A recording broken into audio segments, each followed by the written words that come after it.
All right, what up, people? It's your boy Chick from Guna Eagle Eye coming to you again with a review of whatever that was, Stoke versus Arsenal.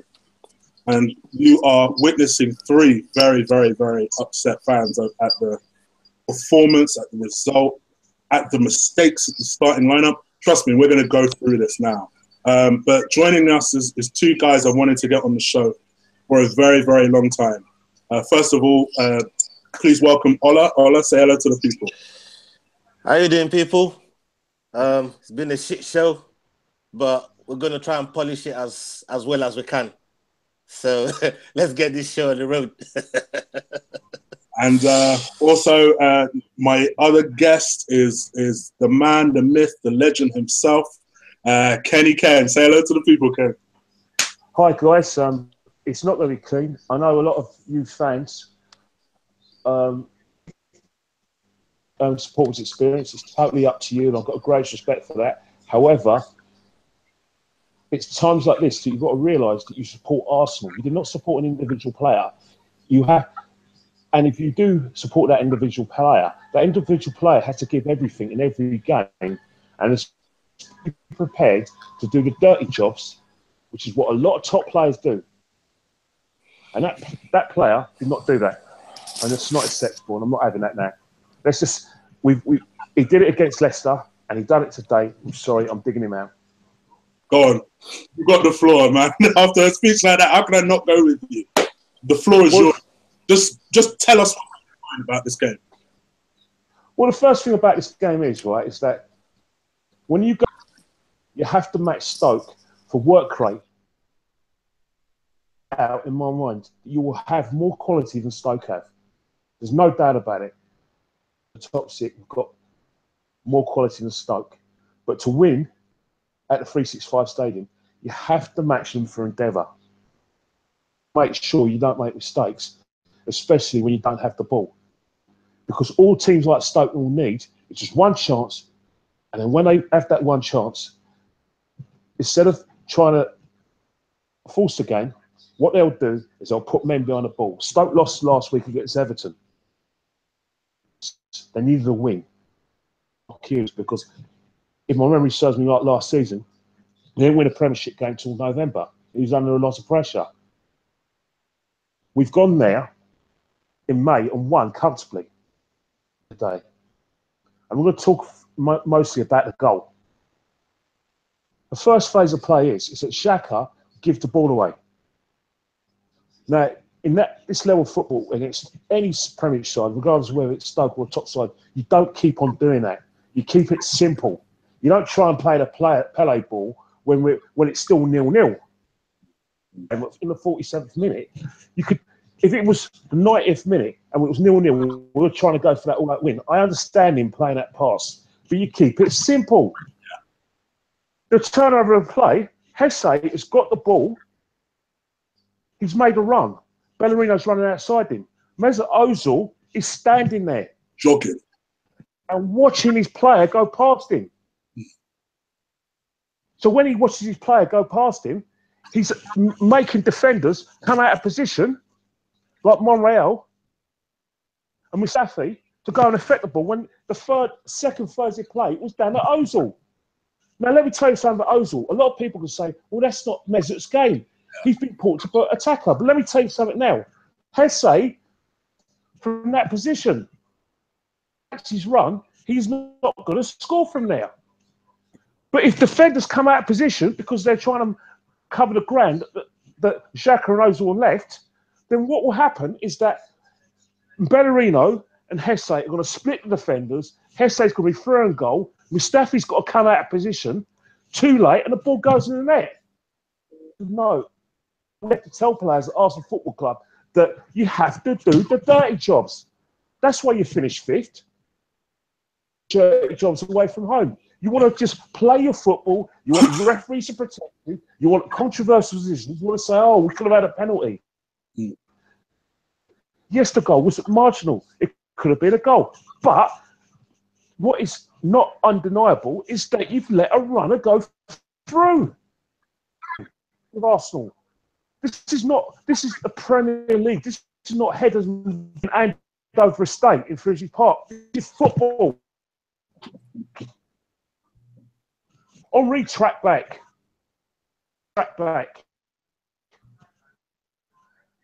You know why they all track back? Because they had Tony Adams in the side and Sol Campbell. If you didn't track back with Tony Adams and Martin Keown, you'll get a slap. You don't ask Wenger to calm things down. They would have policed the team. But what's going to happen now? Ozil had a great game because he like I said, he had a lot of possession, blah, blah. It doesn't matter. You can have 70% possession in a football match at the 365 stadium. The whole object of the game is putting the ball in there. And when you don't take your chances and a team like Stoke goes in front, I'm going to score against you by playing good football. Because you've made it easy for them.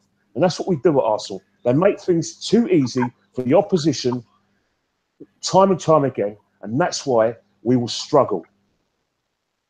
We were given the goals away like that at the Emirates. All defensive mistakes. Midfield players giving the ball away. Players trying to affect the game when we're meant to be comfortable. This can't go on. Doesn't matter if you're playing a back three or a back four. It doesn't matter. If you don't have instincts to snuff out danger, if you don't have players doing the dirty jobs when they have the ball, we will struggle. Now this has happened against Leicester. We got away with murder. We didn't get away with Stoke. We need to buck our ideas up. We're going to see more of this. We're going to go, because we play against Liverpool, I'm talking 4-1. 4-1. Easy.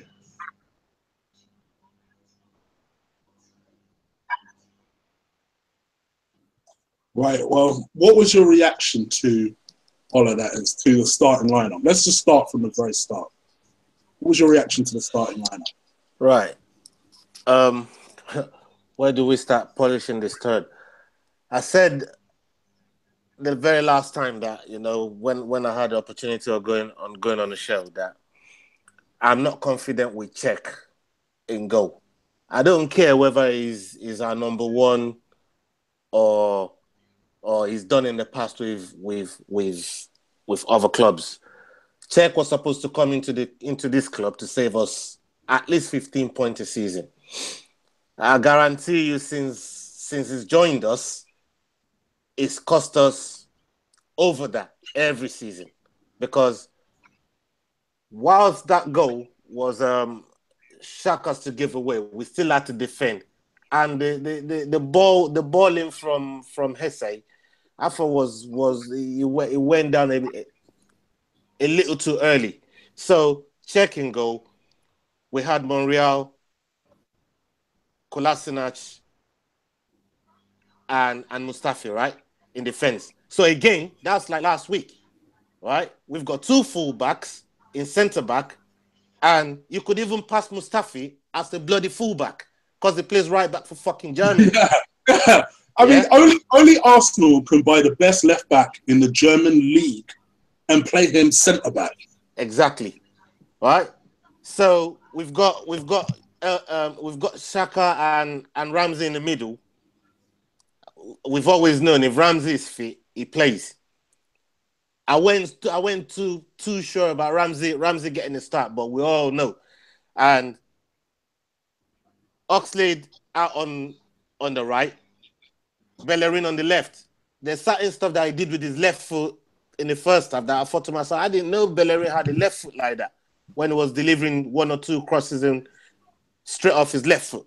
So with Welbeck and Ozil and Lacazette up top, I thought, okay, regardless of the lineup, we still need to match these guys for desire, for hunger. Like Kenny said earlier on, they lost last week. They needed a win. And this week, we needed to go and capitalize on the victory we had and build. Use it as a building block to try and move on and push on in the Premier League. And what we did is swap the first day of the league for the second day of the league, because we're all used to. Let's have it right. We're all used to losing the first game of the season. Yeah. So since we won one, we thought, all right, you know what? Light bulb moment. Let's lose the second game. So we get all the Arsenal fans where they're supposed to be, in the mindset where they're supposed to be. And well done, Arsenal. You did the fucking job. You did well, because now we're all miserable. We're all feeling crap. You know, we're still in the window. How is Stoke managed to get in a striker on loan that plays for Real Madrid and PSG? And we've allowed him to hit the ground running like that. To me, you know, when you think of Arsenal, we're the only team in the whole of the Premier League that when the players been on a drought, when they play us, we give them a go. We always make the name of any single player that comes and plays against us. They could have been that for 18 months. Soon as they play Arsenal, we're going to make them look like they're worth Neymar's price, like they're worth 200 million. This essay, nobody wanted him. Stoke just went and nabbed him. And now, trust me, everybody will be looking at this youth from when he leaves Stoke now, or even when Stoke signs him. We're going to make him, we've already done it. We've already done what we usually do. Make players like that look good, you know? And I'm just looking at the defense. It's so clear. So clear. We're getting rid of defenses. We're getting rid of centre-backs. We sold Gabriel the other day. I think I was talking to you on Twitter about Gabriel. That, all right, as much as you want to say good riddance, you also want to say good luck. This is on one of your videos, Chi.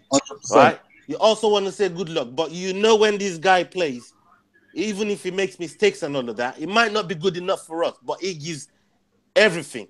Now we're selling on these guys. We're selling on someone. We're wrapping Chambers in cotton wool to sell him on, but we're not playing him when we need him. We're playing round. We're putting round pegs or square pegs in round holes, shall I say? And to me, it's just frustrating because Wenger does this every year. He signed this 2-year contract, and look, this is not a Wenger out thing. Yeah, I'm not even trying to go there. But when you sign a 2-year contract and you give us the impression that, you know, you're going to change one or two things. They're going to bring in the backroom staff and reshuffle the cabinet a little bit and that. And, you know, nothing's changed.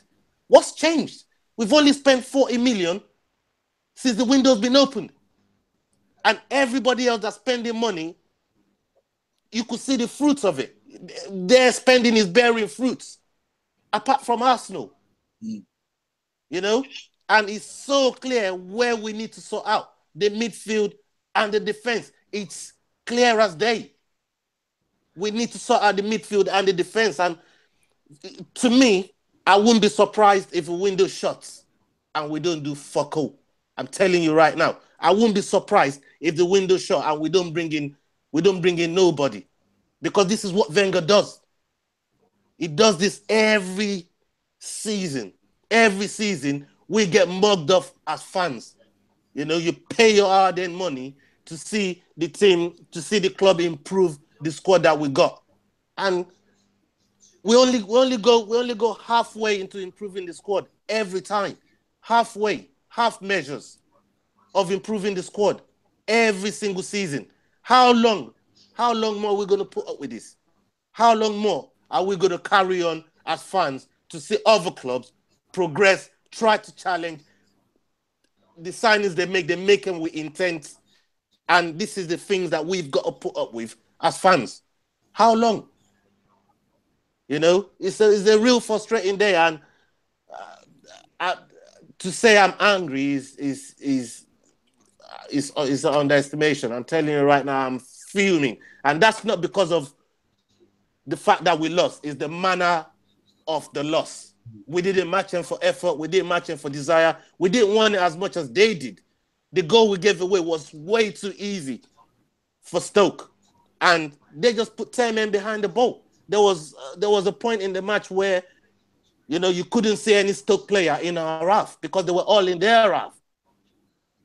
So, you know, I'm so livid right now. I'm pissed off. I've had to pour myself a large glass of rum, you know, just to try and get through this point, man. Yeah, that's how I seen it.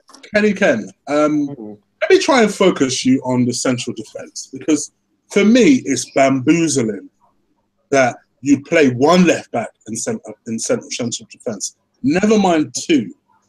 What do you believe is going on in central defence? I mean, you had Mertesacker on the bench. You had Chambers. He just refuses to acknowledge Chambers, but he won't say one way or another if he's going to sell him or not. What do you think is going on? Oh, it's just simple. For me, it's simple. What it is that the thing about it is that he's not a big name, but the player. But what it is that Monereal, if you look at this past 2 seasons since he's become first choice, he hasn't actually let us down. Most of the times, he gives us 6 out of 7, 10 performances. Now, for me, and I agree with Arsene, he's the first name team sheet. So what will happen then is that Monereal's got to play, because the fact of the matter is that regardless of you might have had him at fault for the goal, he's the only one there with any leadership, with any tactical ability, a tactical brain. He can read a game. I can't say that about any other players. So you've got to have one player who can read a game. So Monereal plays. Okay. So basically, it's Monereal and 2 others. In terms of Mustafi, he's played Mustafi because he's, he felt that, because basically Stoke were not going to hit us with aerial balls. So didn't have the players to do that. Hesse is very quick. He holds the ball up. He's not a Peter Crouch type player. Stoke do not hit it long, regardless of what you think. There's no Rory Delap or Ryan Shorten in their sides. It's Hughes tends to play a more sort of measured approach, hit teams on a break with a bit of pace and run at you. So he's got Mustafi at a right back, so he can match the runs of Hesse if he gets into that area. What's the guy from Cameroon? Is it show my team, match their runs, and then so that's why Mustafi's played. Again, another reason why he's played Kolasinac is just another Arsene Wenger thing. He tends to play players out of position. He's been doing that for time. It's what he's been doing. He played Perez out of position when he first came, so he can learn the way and see the biggest picture of in terms of like playing on the left-hand side. Nasri wasn't playing in his natural position when he first came inside. It's what Arsene does. You've seen it for. You can roll the list. To be back. List of players. Whenever Arsene Wenger buys a player, he will not play him in the specific position he's bought. He wants them to learn the way we play, and he asks the way. So that's why Kolasinac is in the back 3. Also, another thing as well is that, again, he's got a quagmire in terms of his wing-backs. Because in terms of his wing-backs, obviously he wants to find a place for Oxlade-Chamberlain and he wants to find a place for Bellerin. I think Arsene Wenger is reluctant to drop Bellerin at any cost because simple reasons that you drop Bellerin and what you do is you take away that pace in terms of the wing-back role. Now, I'm not saying Kolasinac hasn't got pace, but has he got the fitness? Because what I see with Kolasinac is that in time he will have that fitness. But at a time, I saw a few things in Community Shield, where he had a burst of pace, but not the continuing pace. So I think there's a sort of accumulation issue with with Kolasinac in terms of getting him into fitness. And I think that's why Arsenal's got to go. I don't agree with it, but I can see it. But my problem is the midfield. That point, because I notice every time. Have you noticed he's been subbed off twice now? Yes. Yeah. And for me, that's subs. Well, I think Chris. That's a fitness issue for me. It's his back, his fit. I think that's no criticism of me. He's going to get it in time, but I do think Kolasinac is still not up to the scratch of English football, and that's going to take time. Monereal picks himself for me.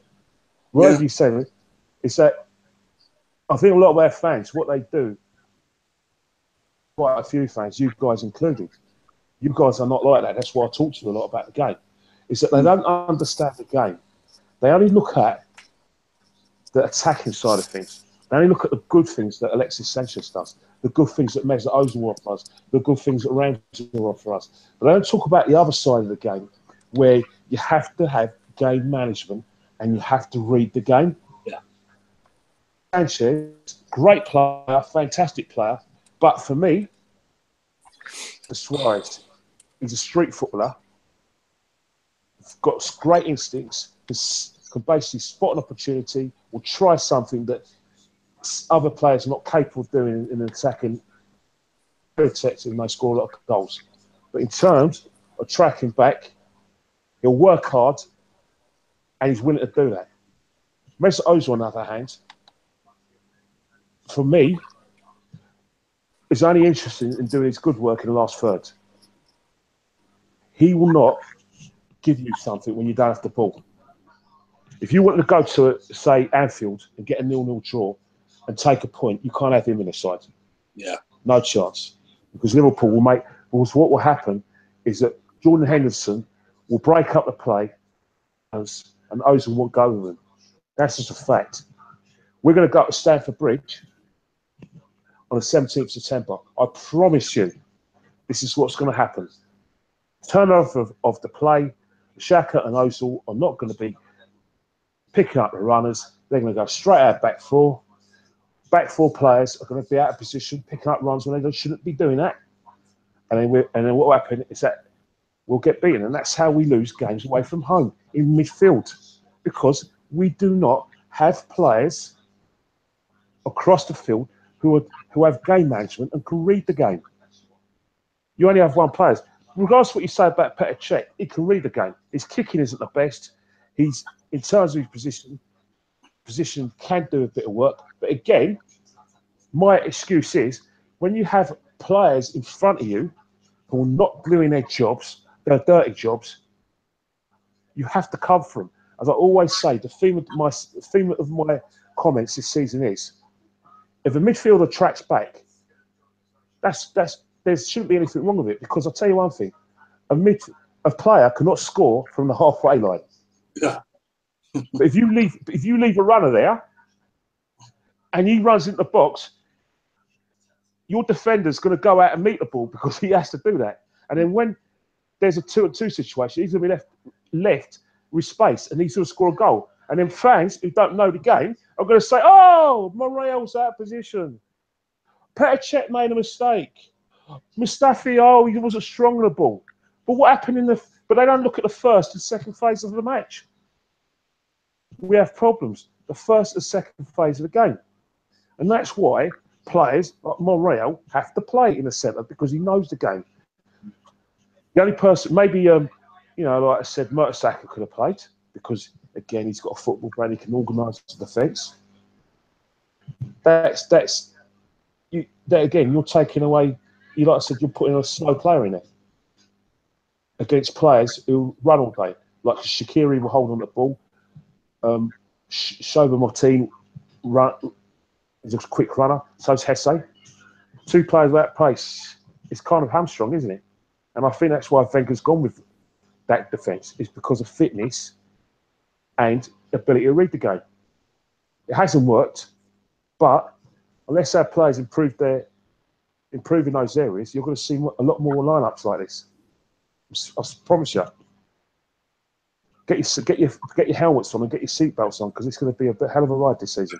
Damn right. Seriously. It's going to be a scary one too.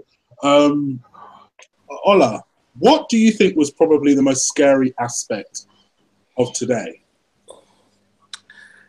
So for me, is how weak we was in the middle of the park, because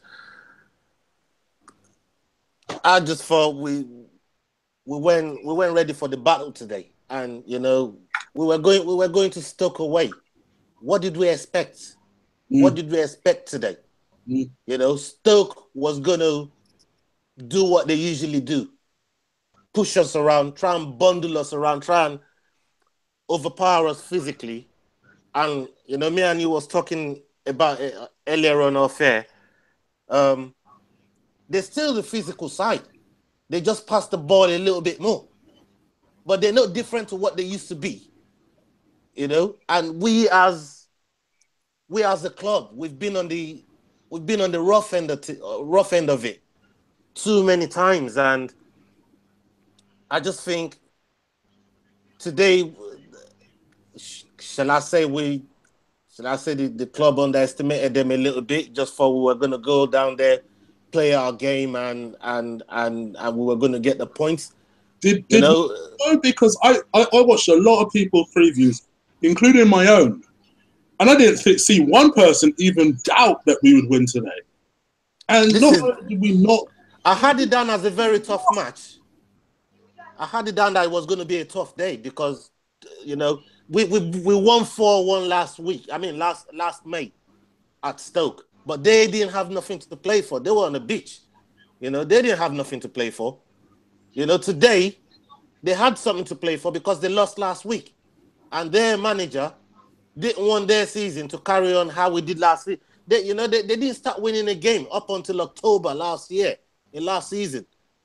You know, so they obviously wanted to rectify that. And good old Arsenal comes by and makes it happen for them. You know, and this is the thing, right? This is what's scary for me. There's, like Kenny Ken said earlier on, there's going to be more of this. There's lots more of this type of games coming where we're going to think, yeah, we've got it, and we end up losing the 3 points, even though you might have the most possession, you might have more shots on goal. But if you're not clinical, I mean, we had some chances today. Forget the penalty shouts and the offside that Lacazette scored. Forget all of those.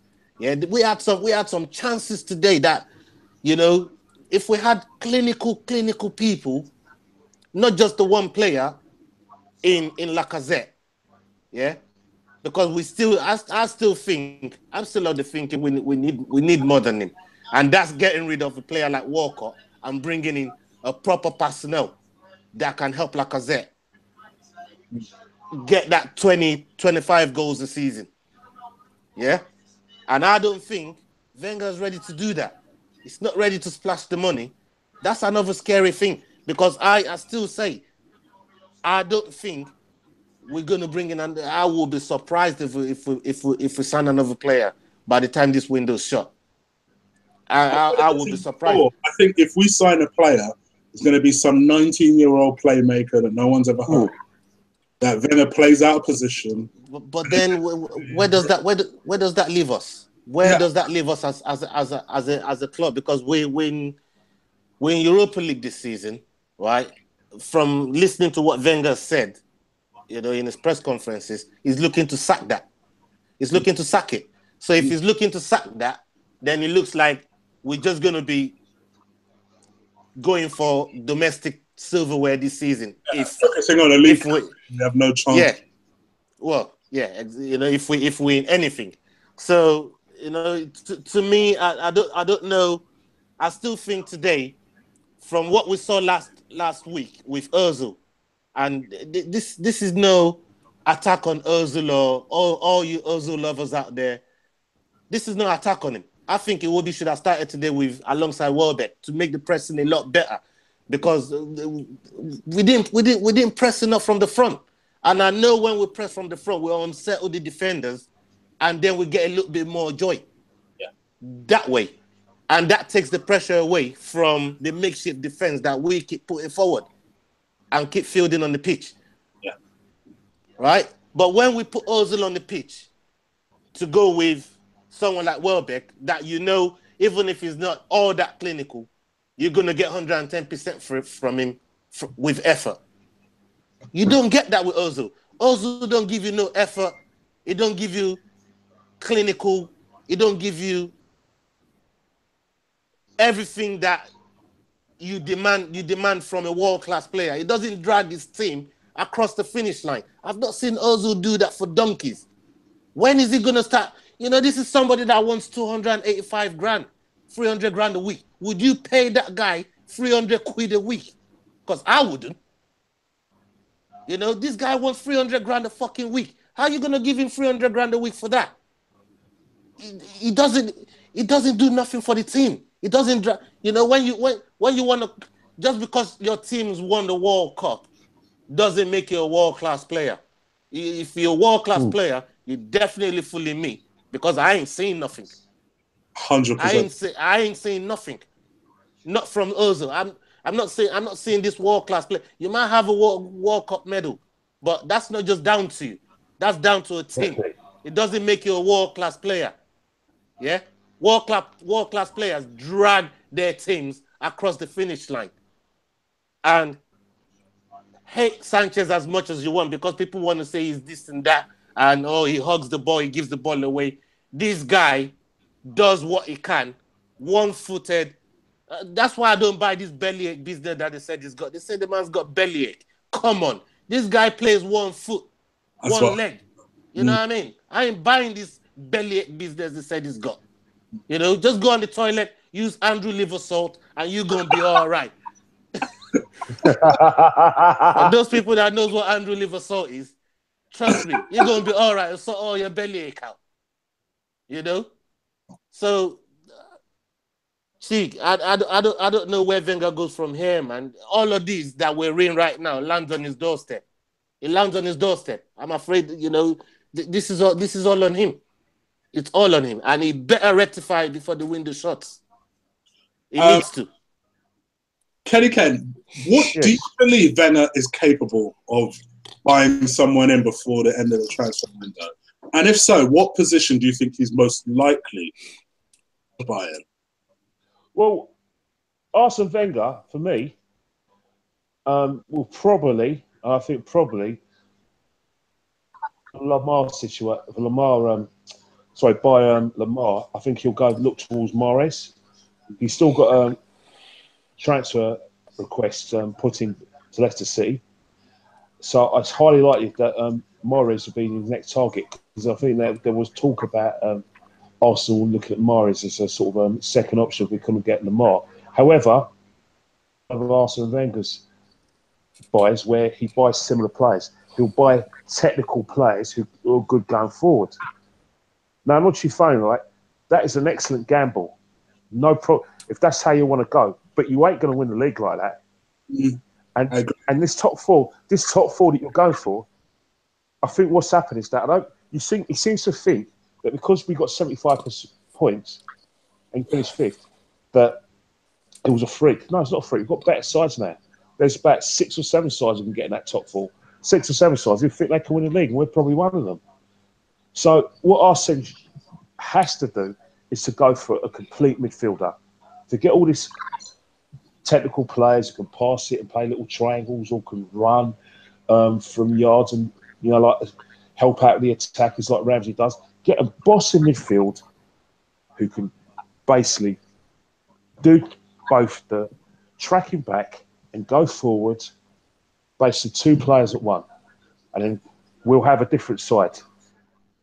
And also what he'll need to do is probably needs to get another centre-half who is basically a stopper. Someone who can attack the ball when a cross goes in. Someone will put the tackles in because Stoke has a bit of pace and is okay on the ball. I think a player being good on the ball should be secondary if you're a defender. I just want someone who can defend. Arsene doesn't seem to go for those players. He wants someone who is good on the ball and will start one of the moves. Because he thinks that because there's a lot of poor teams in the Premiership, he's going to win most of the games. And he's right. But if he wants to aim big and win titles and maybe even get in the top 4, which is probably going to be very hard this season, he needs to look in areas where we actually need to improve. Because right now it's the same old. But in answer to your question, I think Arsene Wenger would look at an attacking player and he will probably go to Mahrez. I'm hearing talk of Seri, and I think he probably will do that, but it's probably going to be Mahrez for me.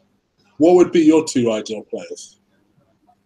Well, my 2 ideal players would be a player that I've liked a lot is William Carvalho, that I believe that West Ham are sniffing around because I believe that there's a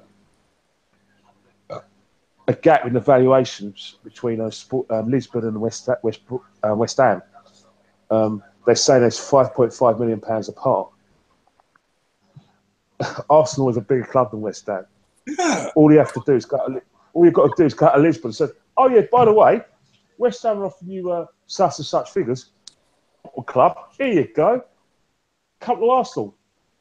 You know what he'll do? He'll probably just go to his agent and said, "Right, book me a first flight to London. Let's bring our doctor with us. Have a medical. You'll sign for us." Simple, isn't it? Or what what you can do is that we can break the bank and go for Rabiot, who can do the dirty jobs. He can tackle, see the bigger picture, pass the ball, and he could go and he could supplement the attackers. That's another player we're looking at. Rabiot is a great shout and a very underrated player for me. Very underrated player. Everyone talks in PSG about Verratti, and Verratti's kind of a holder. And what happens is that Rabiot and Verratti have this little partnership going where one holds, one bombs forward. But I think that is the sort of player we should look at. Obviously, people talking about Van Dijk, and I fully understand that, and I respect that because Van Dijk has played in this league. But then again, we've got Davison Sanchez. Spurs are prepared to pay break their bank for a defender, £40 million for a defender, who is everything I want in a defender. And they've already got top defenders. Yeah, exactly, Ola. They've got top defenders, and they want to improve. Still improved. Guess what? Yeah, because guess what? They finished 7 points behind the champions, and they want to win the championship. So they want their best team, and they want to compete in the Champions League because the last time they were in the Champions League properly, they got knocked out of the group stage. So they want to improve. Top side, improve. Don't stand still and say, "Oh, we don't want to sort of harm your development by being a big player because it's going to kill you." No, they improve in those areas. Pochettino seen something this last season. We thought, right, we did this well, but we didn't do this well. So I'm going to bring in another player. Everyone knows what's wrong at Arsenal, but we don't do nothing about it. We buy all these players, defenders, but we don't change our approach. And that is the biggest bugbear of Arsene Wenger. And that's why I criticise him. It's not personal. I don't care how much money he spends. I don't care what he says in press conferences. What I care about is how he prepares his teams and the approach. He sees error after error. He sees midfielders not picking up the runners. Why is he not eradicating that? Why is he not drumming the instant players to do that? Why are we still seeing players like Coquelin, who's basically a water carrier, trying to help out in attack? Agreed. And when he helps out in attack, players go past him. Yeah. He tries to do the Pele ball at Stamford Bridge last year, gives it to Hazard, and he goes past him. Here's the thing. I think Coquelin is coachable. I really do. Someone like Jose, I think, could really coach Coquelin to just don't go forward. Just stay there. That's all I want you to do is stay just in front of the defence, mop stuff up. That's it. But Wenger encourages all of his players to express themselves and go forward and do all this fancy crap. But why? I don't understand why. Arsene Wenger is an experienced coach. You have to earn the right to win football matches, especially in the Premiership. At Stoke, we've lost, not because a referee hasn't given us a penalty or because the goal was marginally offside. We lost because in the phase of play, we made a mistake. And it wasn't just a serious mistake because we had warnings in the first half about players not tracking back. And we've had warnings for the last few years. But nothing changes at Arsenal. And that's why Arsene Wenger deserves criticism. And that's why I've wanted him replaced. This isn't about him in touch. It's about how he coaches. I've got no problem with him. It's a problem with what he does and doesn't do. And that's the malaise at Arsenal is that let me just rephrase this. I don't need Steven Gerrard and Martin Keown to tell me that Arsenal are easy to beat and they're easy to play against. I'm not blind. I know that anyway. Yeah. I go to games. I see Ola after games. After games, we have a chat in a pub about it. We have a chat on other shows on Twitter. I don't need Steven Gerrard to tell me that. I'm not street. I'm not a professional footballer. I'm not a professional coach. I'm not blind.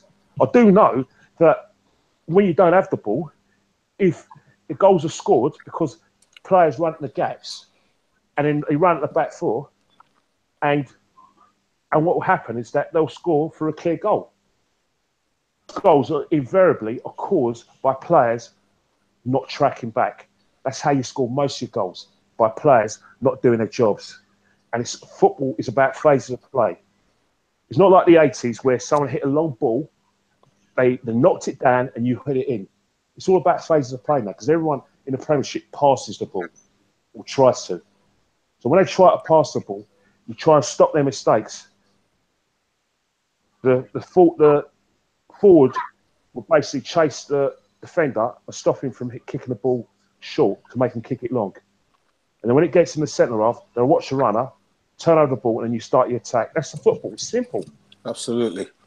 But Arsenal don't seem to know that. Okay. I mean, Ola, what would you like to see done in reaction to this game? Because this is a bad result. And I know that people will come and watch this and say, oh, gosh, Arsenal fans are losing their shit again. It's only the second game of the season. Calm down. What would you... From my point of view as an Arsenal fan, I am worried because I've seen this season on season. And it feels like the manager is holding the club hostage because every time there's an opportunity to change the situation, i.e. get rid of him, the board are so whatless, they'll offer him a new contract. And then we just repeat the same cycle again and again and again. But forget the overall picture. In the immediate future, going on to the Liverpool game, what would you like to see change? Right. Stig, Wenger's got the 2-year contract. There's no point even trying to beat him with the Wenger stick right now. This Agreed. is there's no point. So that's a matter for the next 2 years if we live to see that day. But in the immediate future, I would like us to have more discipline in the middle of the park to start with, because if we don't do that and we go to Anfield with the same ill discipline that we showed today, we will get battered. I mean, we will get ripped to shreds. I mean, earlier on, I'm not about to let Ramsey off the hook here. Yeah, when Xhaka gave that ball away, where the hell was Ramsey? Where was he? This is when you got midfield pairing, you're supposed to have the back of your teammate, wherever you're supposed to be partnering in there. They both train together. These are professional footballers, right? You're supposed to be able to read your teammate and know where they're supposed to be. And if there's a misplaced pass, there's one covering. When one bumps forward, there's one holding, like we were saying about Verratti and Rabiot just now, right? But Ramsey went nowhere to be seen. And I know he was eager today. We're playing against Stoke. They broke his leg 7 years ago. Yada, yada, yada. I get all of that, right? But we have to concentrate on the matter at hand when we're playing a football match, right? We can't be playing with emotions of what's happened in the past, or we can't be going into games underestimating teams. We can't be going into games showing no discipline. The 3 goals that we considered against in the first opening games, first 2 games, we considered 4 goals. 4 goals. In preseason, we considered 8 goals. In preseason. This is bad. This is not good. Right? If you look, just looking at the games that we've played so far, you can tell that all of this is down to lack of discipline in game management. We don't have it. Even when we score, I said it last week, even when we score, my biggest bugbear is how quickly we concede. Yeah? How quickly we concede from scoring a goal. We don't hold the lead. We don't seem to do that. And it's something that's happened time and time and time again. And as Arsenal fans, we've seen these so many times. And, going into the Liverpool game, I personally would love to see Ozil drop. I want to see Iwobi in the team, right? Because of his pressing ability. There's more desire coming from the young lad, right? Give someone like him a chance to partner up with, I don't know, Welbeck. I know Wenger sees these guys in training, and Bellerin for me as well. I know what Kenny said earlier on about Kolasinac might not be fit enough to play that wing back role. But, you know, again, these are professional footballers, right? And I don't think, this is just my opinion, I don't think Bellerin is up to the defending or attacking that's required by a club like Arsenal. I really don't think so.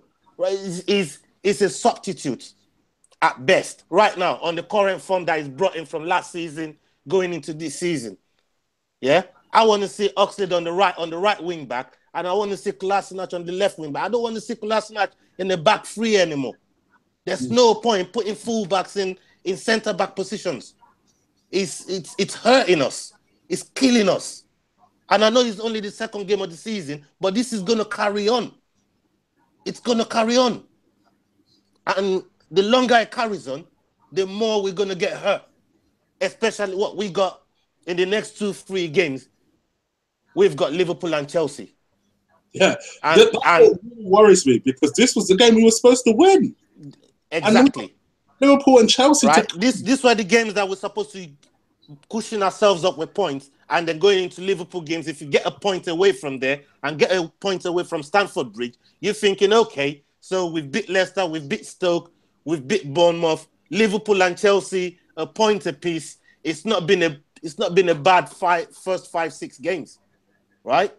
But right now, it's looking peak for us. It's looking real peak, and if we go into the next game with this attitude, with this ill discipline, with this same personnel, and I'm including Bellerin and Ozil, and I know Ramsey scored in the last 3 games for us and all of that. But again, like you said, Bellerin, and like you say, Kolasinac isn't ready. I don't feel Ramsey is ready. Coming off the bench, yeah, it might make an impact, but starting games, we already know if Ramsey is fit, he starts. If Ozil is fit, he starts. They'll probably start next week. But this is not what this, going forward, we need to switch around. We definitely need players that are going to show more hunger, that's going to show more resilience, that's going to show more desire than the ones that we feel there today. That's how I feel. Kenny Ken, Liverpool and Chelsea, what would you like to see change for those 2 games? Well, the first thing we need to change, right, is that the formation. There's nothing wrong with the formation.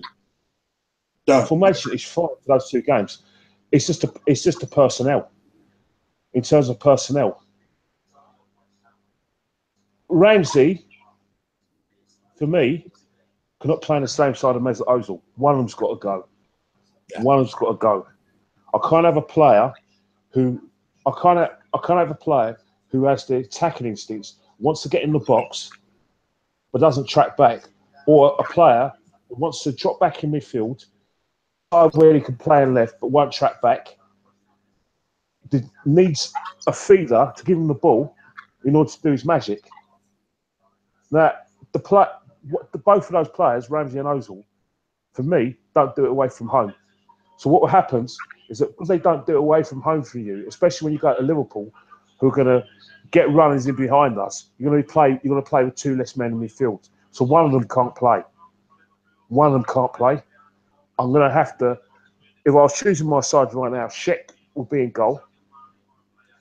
I'll have Monereal. I'll have Monereal. I'll have on the left-hand side of the defence. I'll have Xhaka in the middle, and I'll have Mustafi on the right-hand side. But no, is Koscielny going to be ready for that game? It's touch and go, apparently. If Koscielny's ready, then I'll have Koscielny. But will he be fit enough to play the game? Because he's not really played any games leading up to that. If he's a fit and available, I think Arsenal will play him. So what I'll have is that on the left-hand side of that back 3, I'll have Monereal, Koscielny in the middle, and I'll have Mustafi on the right-hand side, and then my wing-backs are Oxlade-Chamberlain and Kolasinac. I'm not having Bellerin on the left-hand side, just to accommodate Oxlade-Chamberlain. Either one of them plays, not both of them. So if Arsene Wenger does not rate Oxlade Chamberlain, leave him out, play Bellerin. But if not, Ox plays. In the middle of the park, I'm going to play Xhaka, but I want someone with discipline alongside him. Now, I'll play El Nani, but I'll give El Nani specific instructions. And the instruction I'm going to give El Nani to do is you hold and you protect that back five. And you free Xhaka further forward, just a few, maybe 10 or 15 yards, to play that ball. I don't want you going up and letting Xhaka do what he's not good at, i.e. pick up the runs, because he's useless at that. We know that now. We've seen it in the last 2 games. So I'm going to say, Oneni, you hold, you pick up, you beat Xhaka's eyes, you pick up the runners, and you tell Xhaka, if there's 2, you come with me. You stand beside me and I'll pick up that runner and you pick up the other one. You talk Xhaka through that. Further up, Lacazette will go up front for me. If Alexis Sanchez is fit, I'll play him. And then what I'll do, if Alexis Sanchez play, I'll give Alexander Iwobi a go. The reason why I'll give Alexander Iwobi a go is not to spite Mesut Ozil. It's not personal. It's because I think Alexander Iwobi will run himself into the ground. Plus, people forget that was probably our best player during pre-season. Looks Definitely. the most. So what? Exactly. I think what Alexander's going to do is he's going to run himself in the ground. He's going to try and make those passes, but I think what he'll do is that even though he's probably not as fit on a blight, he will still try and track back and try and pick up the runs. He won't do it well, but he'll try and do that. But if you have Mesut Ozil and Ramsey in that side, then what they're going to do is they won't pick up the runners. Ramsey won't do it, and then if you've got Ramsey, Xhaka and Ozil on that side at Anfield, God help us, Ola, Chris, just God help us, because you've got one player who wants to, be coming late into the box. You've got another player who plays the quarterback role, very, very good pass to the ball, but won't track back. And you've got Ozil, who wants to play in that probably playing that just outside that last third of the pitch, where you can probe the runs and players run off him at Anfield. Liverpool will have more of the ball. They're at home, so the onus is on Liverpool is to attack us.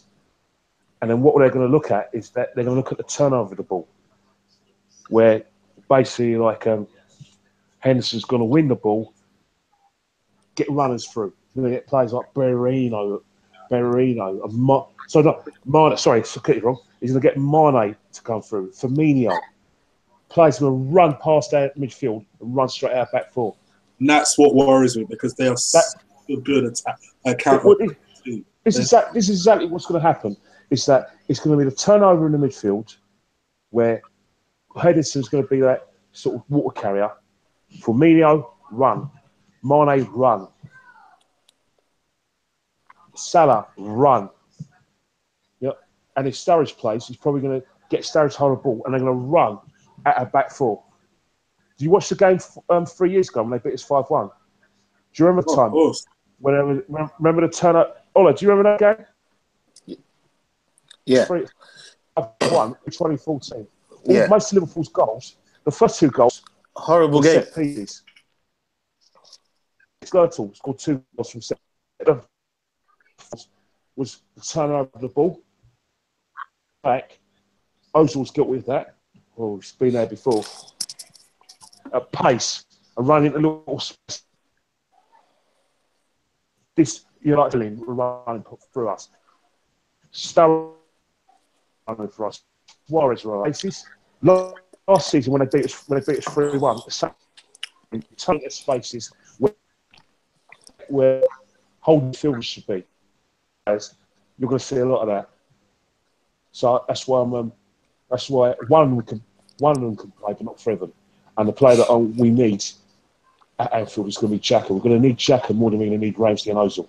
Sorry, guys, but this is just football. It's not personal. It's how I think Liverpool are going to play and how I think Liverpool are going to attack us. I agree. You know what I mean? And I think with Xhaka, I think Lacazette relies on his passes and his cross, because he's one of our few players that can hit the ball over the top if we need him to. And I think Lacazette feeds off those type of balls. Ola, let's try and turn it around, because I can imagine anyone who's watching this will say it's a pretty negative review so far, but we lost. It can only be negative. It's like trying to polish a turd, like I said earlier on, you know. But let me ask you this: try and find me a positive out today. Was there any positive? No, there was glimpses of positivity, you know. I thought Oxlade, you know, Oxlade was bright on the right hand side, and you know he moved over to the right hand side of the pitch earlier on today. I want to see more of that, especially going into Liverpool. He's got to be playing that right wing back row, you know. Look, there's not much to pick from here, because Welbeck, again, you know, he scored against Leicester. He scored falling down when he got that ball from Kolasinac. You know, he's got to be more clinical as well, Welbeck. You know, he's part of our forward attack, and you know, while we base his game on high effort and everything else, you know, his technical aspect of the game and his finishing, especially his finishing, it's got to be better. And today, I actually thought, you know, looking back at, you know, how the game unfolded, I actually thought, you know, maybe we could have done with Giroud starting the game today, horses for courses, that type of thing, you know. But that's obviously in hindsight. You can't then blame Wenger for results after the fact. You know, maybe it's something that I thought maybe we could have examined, you know, before going into the game, playing someone like Giroud, because of how the defense was always going to be. And as soon as he came on, you see that ball he put through for, was it Welbeck? He put the ball through for, you know, as soon as that was his first touch, and it could change games in an instant like that. And I still maintain that you wouldn't find a £12 million player that actually does what that guy does for the team. But you know, there's not a lot to pick from today. I just, you know, if there was a player that I think we could actually go and buy before the window shuts. I know Kenny said about William Carvalho, that type of player. For me, it would be Krychowiak, Grzegorz Krychowiak. Yeah, Krychowiak. Yeah, I think he's at PSG. He was at Sevilla. He's at Sevilla, isn't it? I'm sure. No, he's at PSG. Oh, right. He's at PSG. Well, he's not getting a lot of game time, you know, and he is a damn good player. He's a player that I think will enforce what, you know, that will enforce our midfield. Is a player that I think, you know, he can definitely improve us by a country mile, you know, and he doesn't take no nonsense, you know. He will take no prisoners in the midfield, and this is the type of players that we need. But you know, I've already said it. Personally, maybe at worst, if it was to bring in somebody is looking at Steven Ozozi, maybe he could do a job for us. But I personally don't think that, you know, we're going to bring in anybody. I really don't think we would. And you know, I want Wenger to prove me wrong on that. That, you know, we're actually going to bring somebody of note to improve the squad, not to make a squad player, to improve on what we've got, to get an upgrade. And so far, we've only got upgrade on Sonogo, one out, one in Lacazette. You know, we've only got upgrade on Sonogo. So, what are we doing? What are we doing? Gibbs still ain't left the club. We've brought in Kolasinac, right? But we need to be upgrading on the defense as well. right? This Van Dijk business, I don't think it's going to happen. Neither. I really don't think this No Van. chance. No chance. I No don't way. think it's going to happen. I So can't see Wenger spending 70 million on a defender. no, we're never going to spend that on a defender. You know, let's have it right. We've only spent 40 million, 42 million in this window. When teams are blazing millions by the hundreds, and we've only put 40 million forward to buy a striker, and we got Sayad on the free. You know, well, 30 million if you take the sale of Gabriel into account. You know, because we've just took 10 million for that. Took 10 million for who's the other? Yeah, for Chesney. We took 10 million for Chesney, took 10 million for Gabriel. So we've only spent 30 million if you look at it. How do you know, to me, we've been mugged off here. Yeah. We are. We've been mugged off. They're pulling the wool over our eyes. Well, for some people that want to allow it, but you know, I can see past it. And you think can I just cut in on that? Sorry, since David. You know what it is, right? We forget, right? We finished fifth. We finished fifth. We're not in the Champions League. Surely that would have created a reaction at the board level in terms of getting players in. You know, I did not think. The way they see it is that they finished 1 point away from their target, as opposed to the first place target that we all want them to be aiming for. They see it as they missed their target by 1 point. Like you said earlier, it was 75 points. It was a freak result.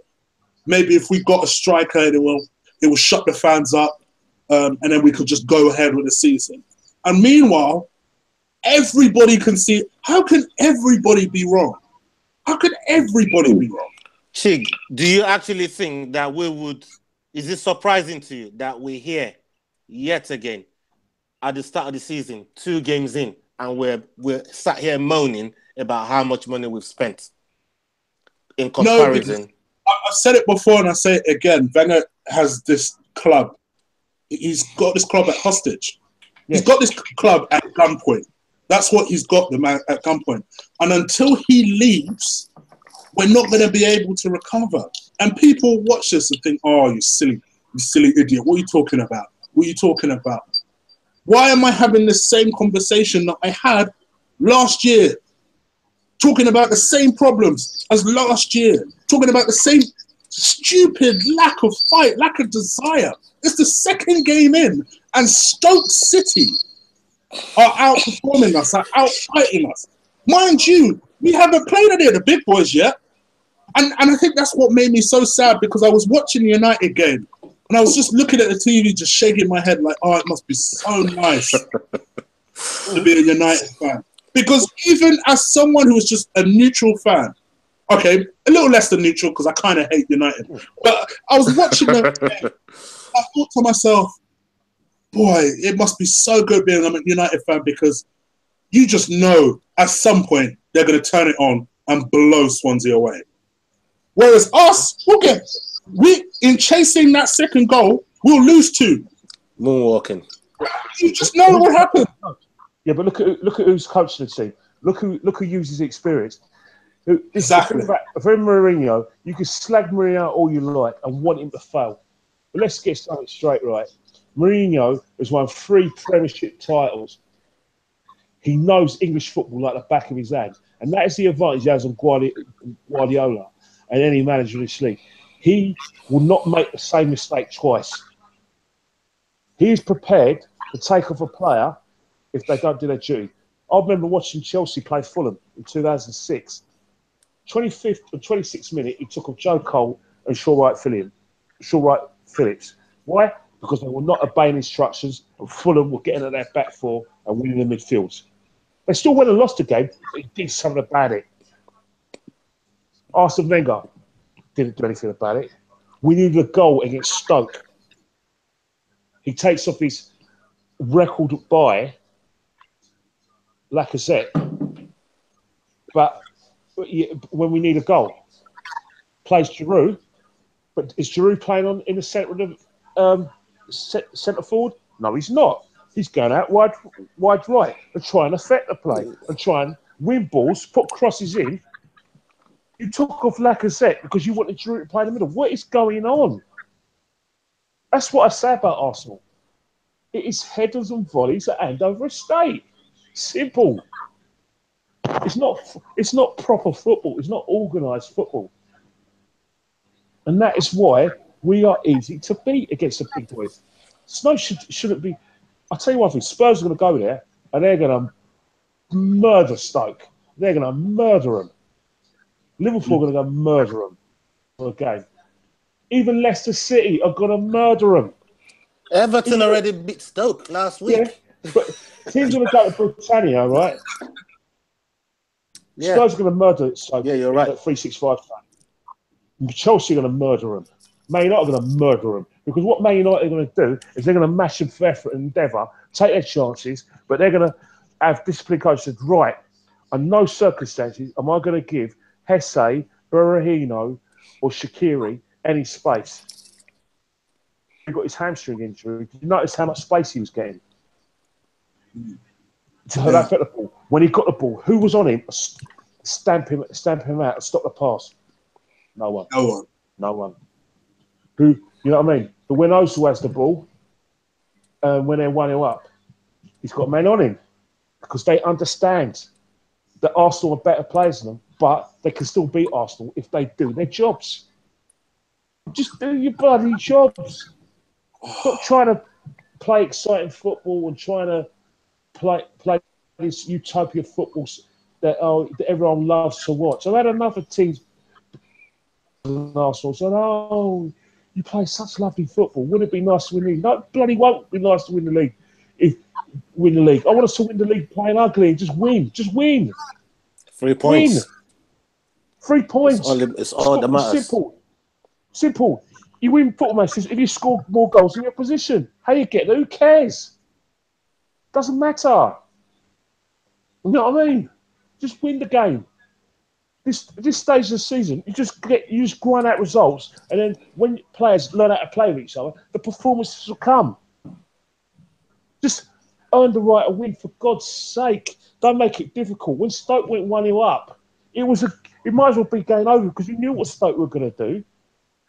You knew that Stoke were going to put men behind the ball. You knew that Ozil was going to be surrounded. You knew that when the Ox was going to cross, he was going to cross from deep.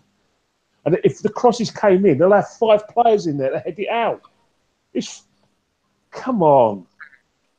Oh. All right, guys. Let me get your final thoughts in the game, and thank you to everybody who has watched live. I've had up to 303 people at one point view us live, and probably on a Saturday night. That's great viewing. So thank you guys for watching, and do hit that subscribe button if you are here. Ola, let me get your final thoughts on the game, and Right. what you think will happen against Liverpool. Right. My final thoughts on the game. None of us has gone anywhere near the referee tonight, and I thought some of his decisions were questionable tonight. The guy was being a cockroach right from the beginning of the bloody game. We had couple penalty shouts in there that on another day by another ref, that could have been given. The offside goal, I don't know how that's been deemed to be offside, because the attacker is supposed to get the benefit of the doubt, and it was so bloody tight. To me, when I saw it, it looked like they were in line. The attacker is supposed to get the benefit of the doubt, and Lacazette dispatched that ball, in the right manner with proper venom in it. But it was ruled out. Like I said, I'm not going to sit down here and try and take away from how badly we played, and allowed Stoke to rule the roost at their ground. But at the same time, the ref did not help whatsoever in what we're trying to do. But a lot of the times, I always say, it's the same thing in boxing, the same thing with UFC. Do not leave it in the hand of the judges. Don't leave it in the hands of the judges. Always go for the kill. Go for the jugular. So when you do that, you know, you take whatever decision that might go against you out of their hands. You take matters into your own hands. And we didn't do that today. So, you know, that's what I'm expecting us to go and do against Liverpool next week when we play them at Anfield. I expect us to go there with real intent. I expect us to go out there and redeem this performance. I expect these players to go out there and try and show that they're playing for this manager. And I expect 100% commitment, because I didn't see a lot of that today. I didn't see 100% commitment from these players today. And there's, maybe if you're not seeing it from one or two, the other 9 might carry the team. But when there's like 5 or 6 of them not showing that 100% commitment in a game like this, you're gonna get torn apart. And if we go out there to Anfield with the same type of attitude I said earlier on, we're gonna get the same result. And if we're not careful, there's gonna be a lot more of these results coming on right through the season. So, I want the best for Arsenal. We all want Arsenal to win, regardless of how different our opinions might be on the team. We all want the same thing. We all want 3 points. And that's why we support this club. That's why we follow the club that we love so much. And that's why we go through this pain that we're going through right now. But at the same time, we've got to go out there and do the business. We can't just expect to stroll on the pitch and just get 3 points. We said it earlier on. You got to earn the right to play. You got to earn the right to win 3 points. No team is a gimme in this league. There's no team in this league that's a gimme. Everybody keep trying to downplay United's 4-0 victory from today. United's 4-0 victory from last week against West Ham. Let's not forget, when we played West Ham first game of the season, we bloody lost to them. Yeah? So there's no gimmies in this. You got to go out there and win every single game. Put in all 100% effort into every game to earn 3 points. Because these points, you don't know when they're going to come and hunt you at the end of the season. I.e., Liverpool's first game of the season last season. And we ended up finishing 1 point behind Liverpool at the end of the season. Had we take that first game of the season seriously, had we not be haggling 5 million for Mustafi and got him in before the first game of the season, maybe we would have finished above Liverpool. Who knows?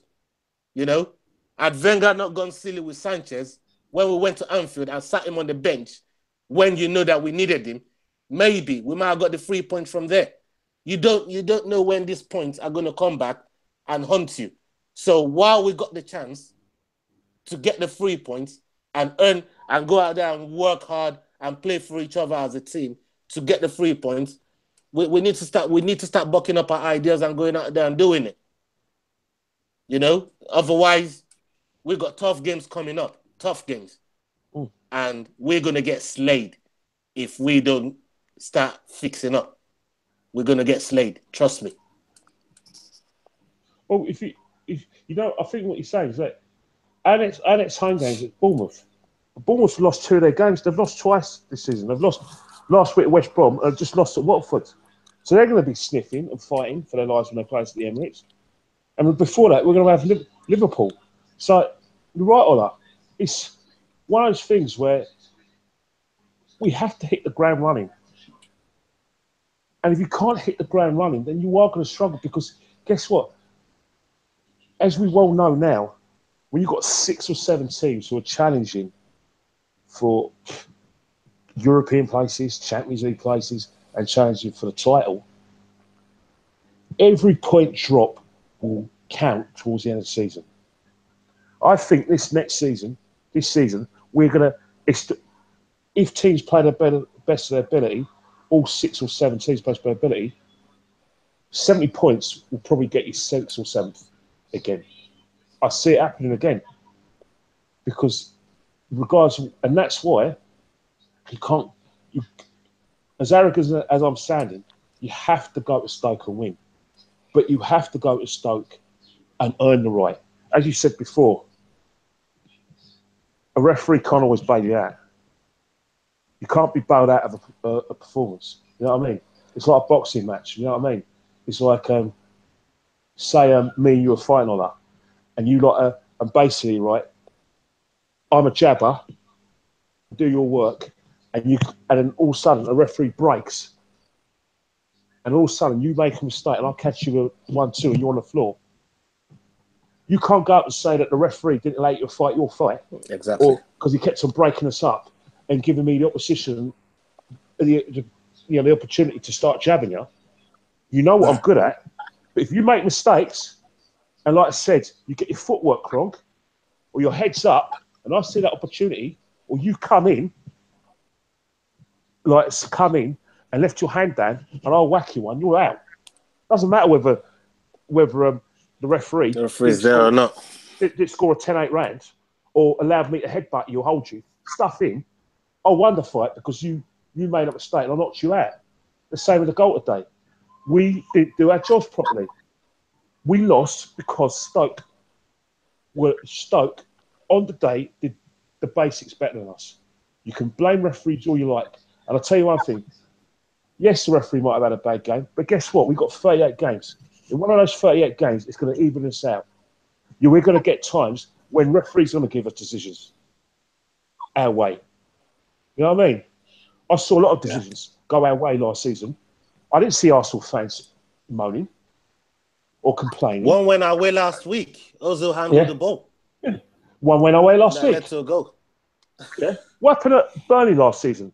When we beat Burnley 1-0 in the 95th minute when Koscielny handled the ball. I didn't see Arsenal fans complaining, blaming referees, and saying, "Oh, we would have won.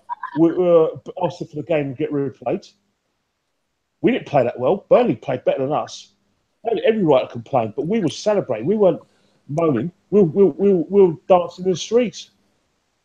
So it even itself out. Stop blaming referees for your own failings, and just get over it. And just try and do your jobs better. Put your chances away. Pick up your runners. Defend as a team. And if you do those basics right, you'll win more football matches than you'll lose. Absolutely. Simple. And go to Anfield with a plan. Go with a plan. Remember, we finished 5th last season. We've lost to Stoke. We can't afford the defeat. I couldn't give a damn whether millions and millions and billions of people are watching abroad and want a festival of football. Stuff them. Go and play on your PlayStations. You can play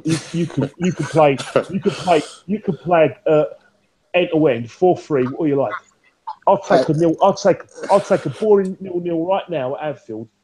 Go on, everyone's happy. Here you go. Then when we go into Bournemouth, that doesn't become a big game and a must-win game, and then we go there with a lot more confidence. And do that. I'm sorry, but this stage of the season, right? With there being fine margins, and where you're playing your rivals, you try not to lose the game. So I want game managers out there. I want players to do ugly work. And if you're not prepared to do the ugly work, off you go, buzz off. Go and find a club find a club somewhere else or go to Real Madrid or Barcelona where you have so much of the ball that you won't have to track back because teams just sit back against you. When you're in English football and you're at Arsenal, you have to work. Because guess what? Arsenal scare nobody. Don't scare nobody. Don't scare anyone in the Premiership. Don't scare anyone in Europe. Everyone thinks that when they play Arsenal, where they've got a back three or two centre halves together, then what they're basically thinking, you know what? Arsenal are very good on the ball, and they'll dominate possession, and they've got players who can hurt you. But can they defend? Will their players track back? What are they like at set pieces? How many of their players smell danger? We got a chance here. Yeah, let's have a go. Why not? All right, we can. Like I said, we go off early. We shut up shop. making ourselves difficult to beat, giving nothing, and if they make mistakes, we go and score the other end. That's how teams see us. The only downside to that argument is that a lot of teams ain't good enough to format that plan. But our rivals are. They're more than good enough to hold the game, manage the game out, and then hurt us in the last third. Kenny, sorry to cut you there. You know, I remember when we used to win game of football in the tunnel before we even came out on the bloody pitch. You know, and like you said, we don't intimidate nobody anymore, and that's been down to the type of signings that Wenger is kind of moved towards over the last decade. You know, moving towards a twinkle toes, technical, tiny little player, those type of players. Cech Fabregas, as soon as Arsene Wenger brought Cech Fabregas into our side, you might as well kiss any ambition to win a title goodbye, because Arsene Wenger wanted to change to play small technical players. It was well intentioned. It was very good to watch. It was great football, but we were no closer to winning the league and winning Europe. Just a fact. And the reason why we did okay in Europe before 2010 is because English clubs were dominating Europe. They had more money to spend, and the quality of opposition in Europe wasn't, barring Real Madrid and Bayern, wasn't even that great. And even during that time, there was a time when Real Madrid couldn't even get out the second last 16. They couldn't get out of there until Mourinho came and made them a power in Europe. Although he didn't win it, but they'll get to semi-finals and they work their way up. But that time when we first came to the Emirates, English clubs were doing relatively well. We were doing all right. We're getting to a few quarterfinals here and there. But when the calibre of player got better in Europe, we struggled. The calibre of players now got better amongst our rivals in the Premiership. We are struggling, and we will continue to struggle until we don't have players. Now, that's down to Arsenal now. Arsenal's here to stay, but Arsenal has to change. Simple. Wow. Well, that's it from us, guys. Thank you so much for everybody listening and to my guests for turning up. Ola, let the people know where they can find you on Twitter. Yeah, on Twitter you can find me at Black Scorpion Free, BLAK Scorpion Free on Twitter, and my channel on YouTube is Capital Scorpions TV. You can find us up there. Go there and subscribe. Watch some content. It's a new channel, so we're just trying to build it from the ground up. And thank you, Chick, for inviting us on today. Yeah, it's been a good discussion. It's a shame about the circumstance. I was going to say, hopefully, lost. But hopefully we can do one together over a week. Yeah, and let the people know where they can find you on YouTube, wherever. It's Kenny Ken 1972 on Twitter. I don't have a YouTube channel. If I did, it's a long time since I used it. And I think you preempted this. You knew that you kind of thought that we were going to fail at Stoke. So what you did is that you thought, right, let's get Kenny on Ola on. No, full well we're going to be angry. So you kind of scored a goal, and your timing is brilliant, by the way. Timing is hard, isn't it? It's the final whistle. So again,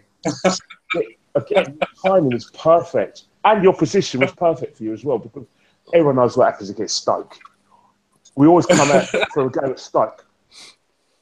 It's only twice we won there since 2008, and most of the times we come out swearing, angry, upset. These blaming poor tackles. So you played a binder by getting us on there. You really have. I mean, we were supposed to be here for the Leicester game, which was a win. And this is me, my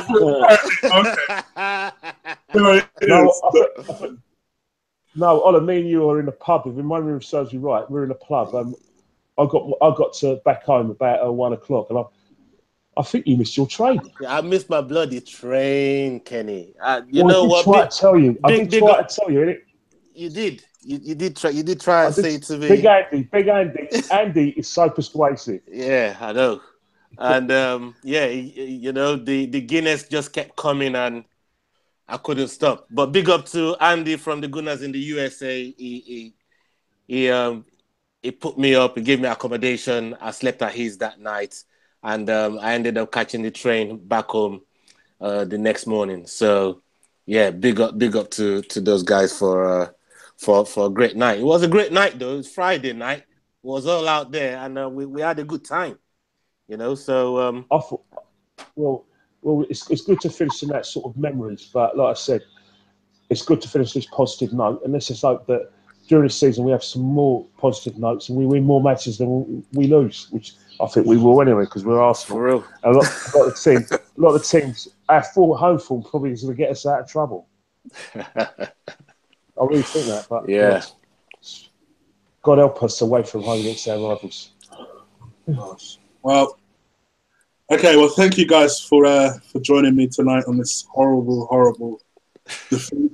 And thank you to everyone watching live.